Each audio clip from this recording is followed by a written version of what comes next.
নমস্কার বন্ধুরা, সঙ্গীতার লাইফস্টাইল ব্লগে সবাইকে স্বাগত জানাই। এখন আমি রেডি হচ্ছি, কারণ তোজোকে স্কুলে আনতে যাব। আজ তোমাদের দাদা বাড়িতে নেই, সেই জন্য আমাকেই যেতে হবে। এবার আমি রেডি হয়ে নেব। আজ শনিবার, তোজোদের স্কুলে বসন্ত উৎসব আছে। যেহেতু সোমবারে দোল, রবিবারে ছুটি থাকবে, সেই জন্য আজকেই অনুষ্ঠানটা হবে। চুলটা আমার লম্বা, তাই আমি যেখানে যাই চুলটা আমি খোঁপা করেই নিই, না হলে চুলটা জোট পেকে যাবে। চুল বাঁধা কমপ্লিট হয়ে গেছে, দেখো। এবার সিঁদুর পরে নেব, একটা টিপ পরে নেব, তাহলে আমি রেডি হয়ে যাব। আজ আমি তোমাদের আমার ছেলের স্কুলটা দেখিয়ে আনবো। আর ওই স্কুলে একসময় আমিও পড়েছি, কারণ আমার বাবার বাড়ি আর আমার হাজব্যান্ডের বাড়ি একই গ্রামে, শুধু পাড়াটাই আলাদা। আমরা দু ভাই বোন, দুজনেই ওই স্কুলে পড়েছি। আমার হাজব্যান্ডের দিদিরা সবাই ওই স্কুলেই পড়েছে। দেখো, অনেক সাজাগোজা করে নিয়েছি। এবার আমি রেডি হয়ে গেছি, এবার আমি বেরোবো। বাইরে যা রোদ, আমি ছাতা নিয়ে বেরিয়েছি। এবার বাড়ি থেকে বেরিয়ে একটু হাঁটছি গাড়ি ধরবো বলে, কিন্তু রাস্তায় এসে দেখি পুরো রাস্তা ফাঁকা, কোনো গাড়ি আসছে না আমি যেদিকে যাব। তারপর অনেকক্ষণ দাঁড়িয়ে থাকার পর ভাবলাম হেঁটেই চলে যাই। দেখো, কাল আমি এই সময় এখান দিয়েই যাচ্ছিলাম বাইকে করে, আর আজকে হেঁটে হেঁটে যাচ্ছি একলাই, রাস্তা পুরো ফাঁকা। আমার ভিডিও আপনাদের কেমন লাগে অবশ্যই কমেন্ট করে জানাবেন,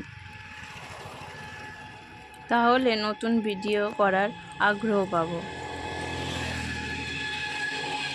আমার ছেলের স্কুলের নাম চতুর্ভুজঘাটি জুনিয়র বেসিক স্কুল। এই বছর নিয়ে আমার ছেলে ওই স্কুলে 3 বছর কাটালো, কিন্তু এবছর থেকে খুব ভালো নিয়ম করেছে। আগে হোয়াটসঅ্যাপ গ্রুপ ছিল না, এখন করে দিয়েছে। এবারে যে নতুন স্যারটা এসেছে, হেড স্যার, উনি খুবই ভালো, অনেক কিছু নিয়ম তুলেছে। সরকারি প্রাইমারি স্কুলে এসব নিয়ম ঝপ করে দেখা যায় না। আগে ওই স্কুলে কোনো দিনই বসন্ত উৎসব হয়নি। আমার ছেলের জন্য একটা পেন্সিলের বাক্স কিনে নিলাম। এবার স্কুলে চলে এসেছি। দেখো স্কুলটা এখন তো খুব সুন্দর হয়ে গেছে। আর আমরা আগে যখন পড়তাম তখন টালির চাল ছিল, বৃষ্টি হলে জল পড়তো। এবার আমি যে ঘরে অনুষ্ঠান হচ্ছে সেই দিকেই যাচ্ছি। এখানে দেখুন সব বাচ্চাদের জুতো রাখা আছে। এই ঘরে প্রোগ্রাম হচ্ছে। এই যে হলুদ শার্ট পরে আছে, ইনি হলেন হেড স্যার, খুবই ভালো।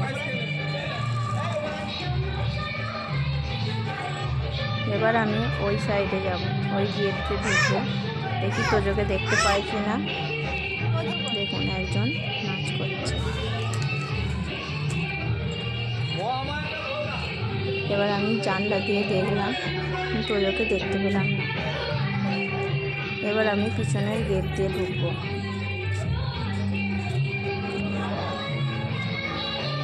ঢুকে এবার আমি তোজোকে খুঁজছি, এত ভিড়ের মধ্যে যে কোথায় বসে আছে দেখতেই পাচ্ছি না। আমাদের এই গ্রামের স্কুলটা আপনাদের কেমন লাগলো অবশ্যই কমেন্ট করে জানাবেন।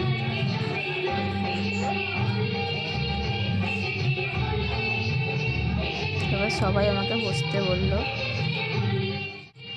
এবার আমি বসেই পড়লাম। তারপর একটু প্রোগ্রাম দেখলাম, কিন্তু আমি তোজোকে তো খুঁজেই পাচ্ছিলাম না।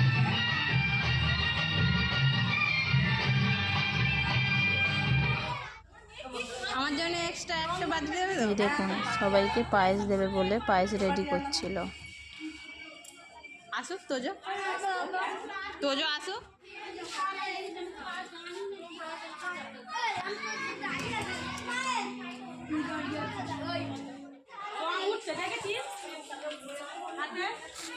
এখানে এবার তোজো উপর থেকে নামছে, সিঁড়িটা খাড়া খাড়া বলে নামছে। এবার তোজো এসে ওর জন্য আর আমার জন্য পায়েস আনলো। এবারে গার্জেনকেও পায়েস দিয়েছে জানেন। দেখুন তোজো আবির মেখে ভূত হয়ে গেছে। তোজো বলছে পায়েসটা খুব ভালো হয়েছে। এবার দেখুন সমস্ত গার্জেনদের আবির মাখানো হচ্ছে। এবার তোজো আইসক্রিম কিনতে গেল। আইসক্রিম গাড়ির উপরে উঠে পড়েছে। ওর পছন্দ মতন নিল আইসক্রিমটা। এবার হেড স্যার এসে সবাইকে আবির দিয়ে গেল। সব বাচ্চারা দেখুন গিয়ে গিয়ে নেবে কে ছাড়বে বুঝে উঠতে পারছে না। এবার তোমাদের দাদা বাড়ি চলে এসেছিলো, তারপর আমাদের আনতে গেছিলো।